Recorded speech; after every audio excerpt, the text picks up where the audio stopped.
வணக்கங்க. ஒரு வெங்காய வியாபாரி. வெங்காயம் சேல்ஸே ஆகலங்க. அவர் வந்துட்டு ஒரு படகுல கிளம்பி போகிறாரு. அப்போ படகு பாதி வழியிலே நின்றுடுது. பாதி வழியிலே நின்றுட்டு இருக்கும்போது பார்த்தா அங்கே இருக்க ஜனங்கள்லாம் ரொம்ப பழையங்காலத்து ஜனங்க. வெங்காயம் அப்படின்னா தெரியாத ஜனங்க. அப்போ பார்த்து இவங்க ராஜாவை இடத்துல கொண்டு போகிறாங்க. நீ வா, என்ன வச்சுருக்க மூட்டையில், என்னவோ புதுசாக இருக்கேன்னு சொல்லிட்டு ஒரு சந்தேகத்தோடு ராஜா எதிர்க்க போய் நிறுத்துகிறாங்க. ராஜாவும் கேட்குறாரு, என்ன இது, எங்கள் நாட்டில் என்ன கொண்டு போகிற, இந்த மாதிரி படகு ரிப்பேர் ஆனதால் தான் நீ மாட்டிக்கணும்னு சொல்லி ராஜா கேட்குறாரு. அப்போ அந்த ஐயா சொல்கிறாரு, இது வெங்காயம், இதில் சமைச்சு சாப்பிட்டா ரொம்ப நல்லாயிருக்கும்னு சொல்கிறாரு. அப்போ அந்த ராஜா, நீயே எனக்கு சமைச்சு கொடுன்னு கேட்டோன்னே அவர் வெங்காயத்தில் அழகாக கட் பண்ணி ஒரு சாம்பார் பண்ணி கொடுக்குறாரு. ராஜாவுக்கு ரொம்ப சந்தோஷங்க. அந்த சாம்பாரை சாப்பிட்டுட்டு ரொம்ப சந்தோஷமாக அவரை ப்ளஸ் பண்ணுறாரு. ப்ளஸ் பண்ணி உனக்கு என்ன வேணும்னு கேளுன்னு ராஜா கேட்குறாரு.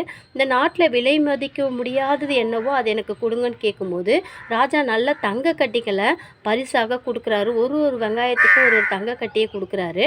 கொஞ்ச நாள் கழித்து வெங்காய வியாபாரி பெரிய வீடெல்லாம் கட்டி சந்தோஷமாக வாழ்கிறான்.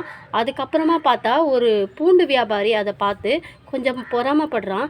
இவனுக்கு எப்படி இவ்வளோ பணம் வந்துச்சுன்னு சொல்லிட்டு அப்போ அந்த வெங்காய வியாபாரி தன் கதையெல்லாம் சொல்லும்போது இந்த பூண்டு வியாபாரியும் போகிறான். அதே படகுல போகிறான். அதே இடத்துல படகை அவனே ரிப்பேர் பண்ணி இறங்குறான். இறங்கிட்டு அப்போது அதே மக்கள் இது என்ன வித்தியாசமாக இருக்கேன்னு கேட்குறாங்க. இதுவும் குழம்புக்கு போடுறது தான் அப்படின்னு சொல்கிறான். திரும்ப அவன் ராஜாவிடத்தில் கொண்டு போய் நிறுத்தும் போது அப்போ அந்த ராஜா கேட்குறாரு, இது எதுக்காக யூஸ் பண்ணுவீங்கன்னு. இது பூண்டு மருத்துவ குணம் உள்ளதுன்னு சொல்லிட்டு ஒரு சமையல் பண்ணி கொடுக்குறான். ராஜா சாப்பிட்டுட்டு திரும்பவும் பாராட்டுறாரு. அதே ராஜா இவரை கேட்குறாரு, என்ன வேணும் உங்களுக்கு, நீங்கள் சொல்லுங்கள் அப்படின்னு. அப்போ அதே பதில் இவனும் சொல்கிறான், உங்கள் நாட்டில் விலை மதிக்க முடியாதது என்ன, அதை எனக்கு கொடுங்கன்னு கேட்குறான். அப்போ அந்த ராஜா என்ன பண்ணார்னா, அந்த பூண்டை எல்லாத்தையும் எடுத்துகிட்டு வெங்காயத்தெல்லாம் பரிசாக கொடுத்தாரு. ஏன்னா விலை மதிக்க முடியாதது அவர் நாட்டில் தங்கத்தோட வெங்காயம் தான் இருந்துச்சு. அப்போ இந்த பூண்டு வியாபாரி ஏமாந்து போய் வந்தாங்க. அதுதாங்க, எப்போவுமே ஒருத்தரை பார்த்து ஒருத்தர் பொறாமப்பட்டு எந்த வேலையும் செய்யாதீங்க.